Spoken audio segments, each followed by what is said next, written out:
सम number 6 हम लोग देख रहे हैं। आप लोग देखो कितने बार पूछा है। BBA, IB April 11, BBA, BCA, TY BCom. तो ये सम का इम्पोर्टेंस बहुत ज़्यादा है। So if you check out the sum, sales के बाद ब्रैकेट पे यूनिट्स दिया हुआ है ना, कहीं पे भी आगे पर यूनिट का कोई सवाल नहीं है। इसलिए what we will do, we will take sales in terms of the value. Value कितना है? 1 लाख रुपीज। ठीक है।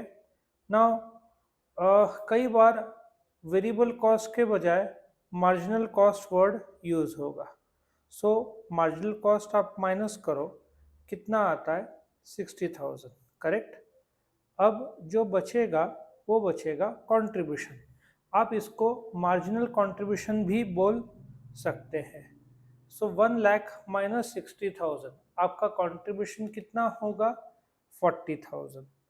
नाउ 40,000 आपका कंट्रीब्यूशन आ गया। ये कोई भी सम रहा, ये आपको कॉस्ट एंड प्रॉफिट स्टेटमेंट करना ही होगा। ठीक है। फिक्स कॉस्ट कितना है आपका? 30,000। अब माइनस करोगे तो आपको मिलेगा प्रॉफिट। सो 40 माइनस 10, आपका प्रॉफिट आया 10,000। वंस ये स्टेटमेंट आपका बन जाता है cost and profit statement, so next step we have to do is to find out PV ratio. PV ratio का सबसे पहले आप फॉर्मूला लिखोगे। फॉर्मूला क्या है? Contribution divided by sales multiply by 100। ठीक है। ये फॉर्मूला आपको अप्लाई करना है। हर सम में लगभग पीवी ब्रेक इवन सेल्स तो रहता ही है। So you will say PV ratio is equal to contribution by sales into 100। Now आपका कंट्रीब्यूशन निकाला हुआ है टेबल में, ये आप देखोगे तो आपके टेबल में कंट्रीब्यूशन निकाला हुआ है। सो ये 40,000 इधर आएगा, डिवाइडेड बाय सेल्स जो दिया हुआ है 1 लाख, वो डिनोमिनेटर में आएगा, इनटू 100 आप करोगे। सो आपका पीवी रेशियो कितना आ रहा है? Once you have found out this, simple सा है, ये सारे जीरो काट दिए तो आपका आंसर 40% आएगा। Remember, PV ratio is always in percentage. Next जो हम लोग ले रहे हैं that is the break even sales in rupees. कुछ बोला नहीं है तो break even sales will always come in rupees. वो यूनिट्स में भी आता है, आगे वाले सम जैसे आएंगे उसमें आपको यूनिट्स मतलब क्वांटिटी में भी मिल जाएगा। फर्स्ट हम लिखेंगे फॉर्मूला। फॉर्मूला क्या है? Fix cost divided by PV ratio. ये ब्रेक इवन सेल्स इन रुपीस का फॉर्मूला है। यदि क्वांटिटी रहा तो divided by contribution per unit होता है, जो आगे बता दूंगा जब सही समय आएगा। तो ब्रेक इवन सेल्स में फिक्स कॉस्ट आपका इधर ऑलरेडी मौजूद है, तो आप न्यूमरेटर में 30,000 लिखोगे। ठीक है, जो इधर आया न्यूमरेटर में, डिवाइडेड बाय पीवी रेशियो आपने 40% ऑलरेडी निकाला है। 40% मतलब 40/100। सो डिनोमिनेटर यहाँ पे इंटू 100।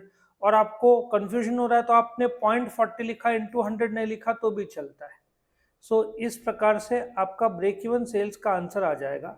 इफ यू कंप्यूट, आपका आंसर आ रहा है 75,000। ठीक है। नाउ नेक्स्ट हम लोग प्रैक्टिस के लिए मार्जिन ऑफ सेफ्टी निकाल रहे हैं। पूछा नहीं है फिर भी हम निकाल रहे हैं ताकि आपका मार्जिन ऑफ सेफ्टी प्रैक्टिस हो। ठीक है। अच्छा, एग्जाम में नहीं पूछा है तो नहीं निकालना है, ये मैं स्टार्टिंग के सम से इसलिए निकाल रहा हूँ। Sales minus break even sales, sales कितना था आपका? 1 लाख था। ठीक है। सो वही फिगर जो आपने निकाले हुए 1 लाख जो दिया हुआ है, ब्रेक इवन सेल जो आपने निकाला हुआ है 75,000, आप माइनस करोगे तो आपका मार्जिन ऑफ सेफ्टी कितना आएगा? 1 lakh minus 75,000, that is equal to आपका 25,000। और मैंने आपको एक और फॉर्मूला बोला है जिसकी मदद से आप मार्जिन ऑफ सेफ्टी निकाल सकते हो। So margin of safety is equal to जो प्रॉफिट अपॉन पीवी रेशियो, ये फॉर्मूला भी आप यूज कर सकते हो। आपको दोनों फॉर्मूले पता होना चाहिए। ऐसे भी सम आएंगे जिसमें आप सिर्फ एक ही फॉर्मूला यूज कर पाओगे, प्रॉफिट अपॉन पीवी रेशियो। हो सकता है उन लोगों ने सिर्फ प्रॉफिट और पीवी रेशियो दिया हो, इनकम्प्लीट इंफॉर्मेशन, तो आपको फिर ये फॉर्मूला यूज करना पड़ेगा। सो आपका जो कॉस्ट एंड प्रॉफिट स्टेटमेंट में जो प्रॉफिट आया कितना 10,000, आपका 40 पीवी रेशियो है। सो इफ यू कंप्यूट आपका आंसर आएगा 25,000। Now if you come to, ये दोनों में से आंसर सेम ही आता है। अभी इन लोगों ने नेक्स्ट पूछा है सेल्स 140 रहेगा, ठीक है, आपका सेल्स 140 रहेगा तो प्रॉफिट कितना रहेगा। मतलब ऊपर का लाइन दिया है सेल्स, नीचे का प्रॉफिट निकालना है। अब उसके लिए सिंपल सा है, प्रॉफिट क्या है, कंट्रीब्यूशन माइनस फिक्स कॉस्ट, और कंट्रीब्यूशन कैसे आएगा, सेल्स इनटू पीवी रेशियो। सो आपको रिक्वायर्ड सेल्स कितना है 140, ठीक है, ये आपका सेल्स 140 है और पीवी इधर 40 हमने ऑलरेडी यूज किया है। सो यहाँ पे ब्रैकेट में 140 इंटू पीवी रेशियो जो आपने स्टार्टिंग में निकाला वो चेंज नहीं होता है, हर बार सेम रहेगा। 140 इंटू 40 अपॉन 100 जो आपका sales into PV ratio, actually इससे आंसर आएगा कंट्रीब्यूशन माइनस फिक्स कॉस्ट जो कि 30,000 है। सो ये फॉर्मूला को बस एक्सपांड करना है। 140 into 40 is 56,000, fix cost is 30,000, so 56 minus 30 आपका प्रॉफिट आएगा 26,000, करेक्ट, आपका प्रॉफिट आएगा 26,000। अच्छा, ये आपका सी वाला पार्ट था। डी वाले पार्ट पे उन्होंने निचला लाइन प्रॉफिट दिया है और सेल्स पूछा है कितना। सो अल्टीमेटली ये सब बोलते ना फॉर्मूला के थ्रू आ जाएंगे। आप बार बार सम्स करोगे तो आपको फॉर्मूला भी लर्न हो जाएगा। तो आपको पूछा है प्रॉफिट 15,000 दिया है तो सेल्स कितना, आप क्या करोगे, एक फॉर्मूला यूज करोगे, that is fix cost plus profit divided by PV ratio. Fixed cost divided by fixed cost plus profit divided by PV ratio,